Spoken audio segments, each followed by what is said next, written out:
Hello, everybody watching. I'm Sophia Parola, the host for this evening with Garden State Film Festival, and I have the pleasure of talking to a few people behind the making of the music video Lay Down, Candles in the Rain.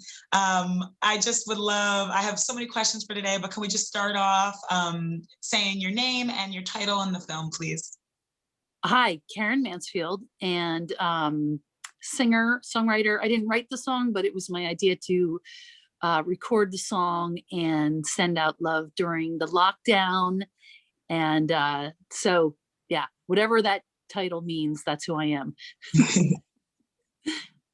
Hi, I'm George Mcmorrow, editor. Karen and Steve got me involved in this, and it was, great, good, fulfilling project that they had to. Absolutely. And Karen, you mentioned that you got to send some love and also obviously stay creative and still put out some work during such a crazy time during the pandemic when a lot of people's inspiration might have not been the same. And, a lot of people couldn't have made so much stuff. So it's so cool that you guys had the effort and people to collaborate and make something so awesome. Karen, since this was your idea and you created it, can you tell me about how it all began, why you wanted to do this and how? Sure. Well, I feel that, for anyone, for me, my talents, I feel, are given to me so that I can serve others. It's not always about getting the applause and getting the accolades and things like that. So, I've kind of felt like we were in a panic. We were in a lockdown. I've seriously never lived through anything like this before. And there was a lot of negativity. I mean, I don't watch TV, but just even on social media, there was so much negativity.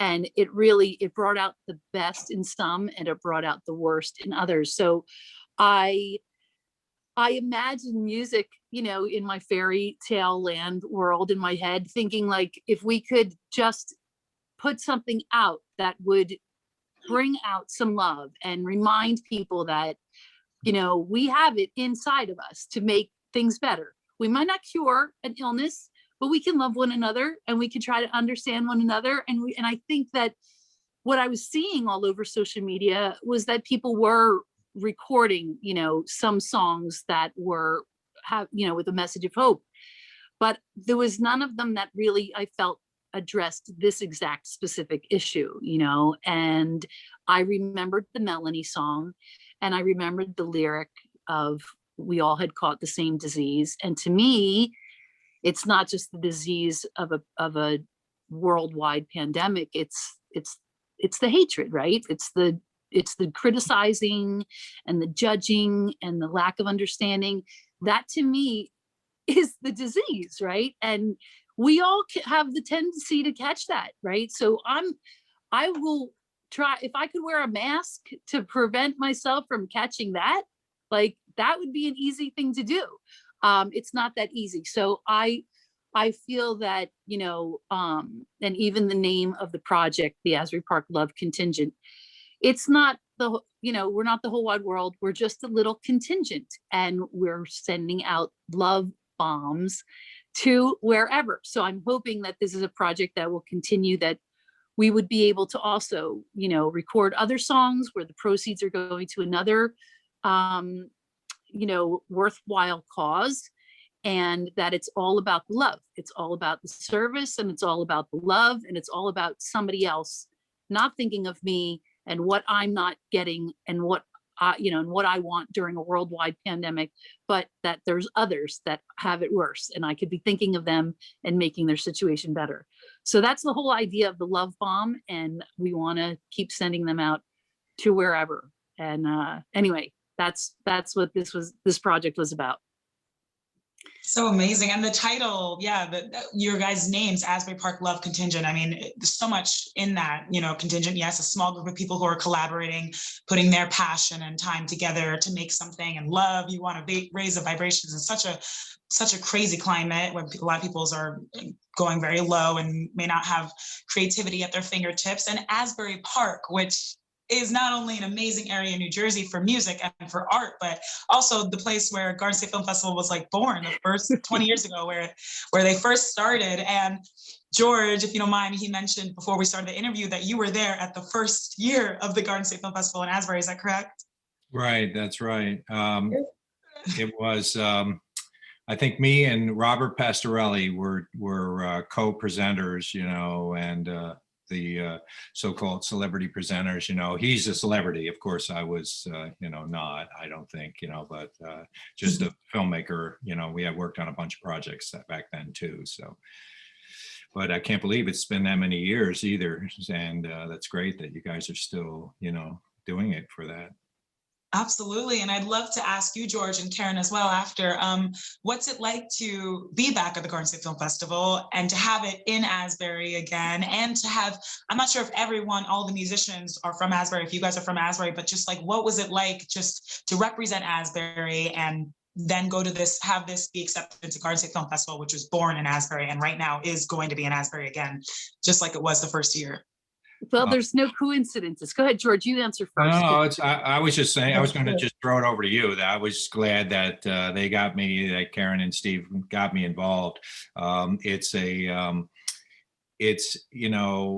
think that there was a great need for that at the time. I mean, we were all pretty much, I'd say, housebound and going crazy, I think. And it was a great idea to bring out this type of the love bomb, out to people that could try to get them something to just listen to that was not, politically oriented, or and it was a good message that was out there, and I was happy to be involved with it.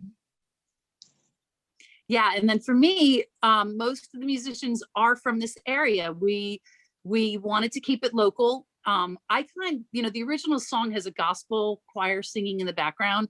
And I really thought, like, if we could pull this off, that would be amazing. And you've seen a lot of things over the pandemic where there were hundreds of people on some of these videos. So, but I let Steve, you be the boss, and, calling up a well-known, producer and saying, hi, I have a project where everyone's going to work for free and no one's going to make any money, and all the proceeds are going to go to the homeless in Asbury Park. While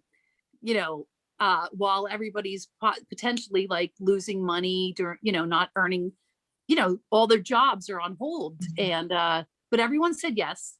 And the only person that's not in Asbury Park area right now is Michael Jorgensen, who is out in California. He was originally from Atlantic Highlands. He's in a band called Wilco, and he was someone that I used to perform with all the time. And again, it's like we're sending emails and texts to people, and we never expect everyone to say yes. But like George was saying, the whole motivation behind this project, it really moved everybody. It was really in everyone's heart and soul to want to give and to want to help. And what better way? I mean, music is a huge healer. It's a medicine that works when other things don't. So it's really great to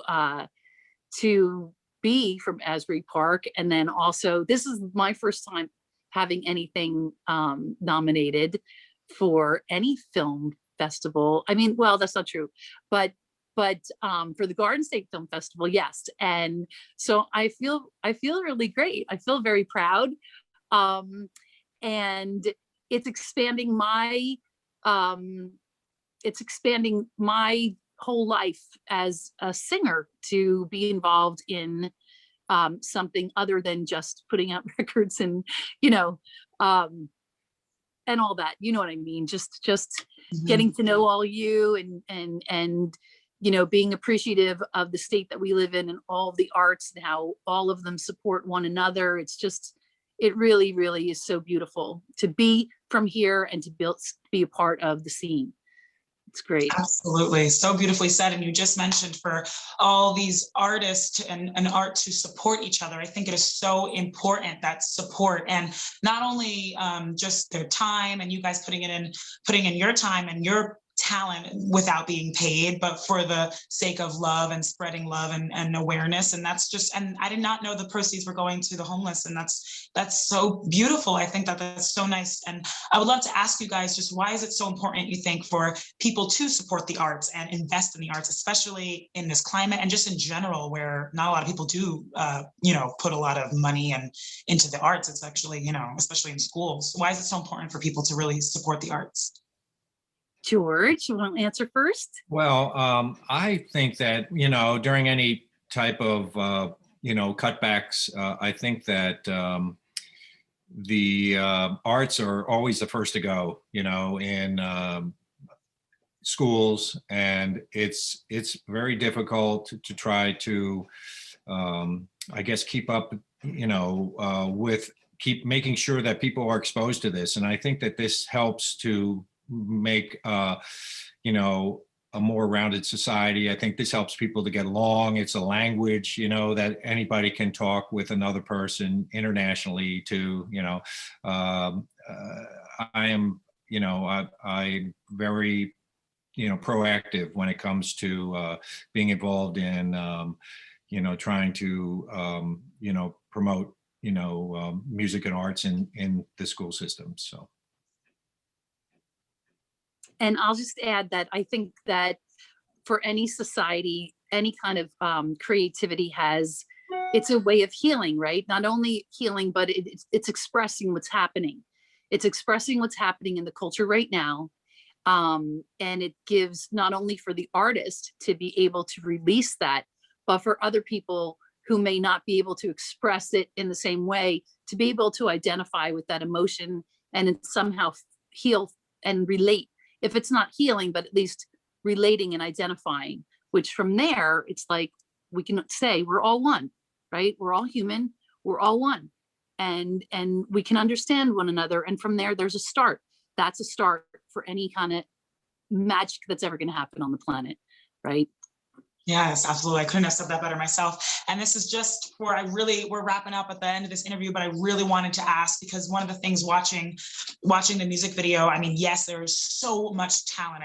I'm not a musician, but I just can't, the voice and the listening, and that was just phenomenal, the talent. But it amazed me that you all recorded it remotely, especially usually band members or people together are listening, they're in the same room, they're vibing. And the fact that you guys all recorded remotely, and George, you were able to edit that and make it still interesting while just having these squares, how was that to record remotely? And George, what was editing like? Can we touch on that before we wrap up? I'd love to know.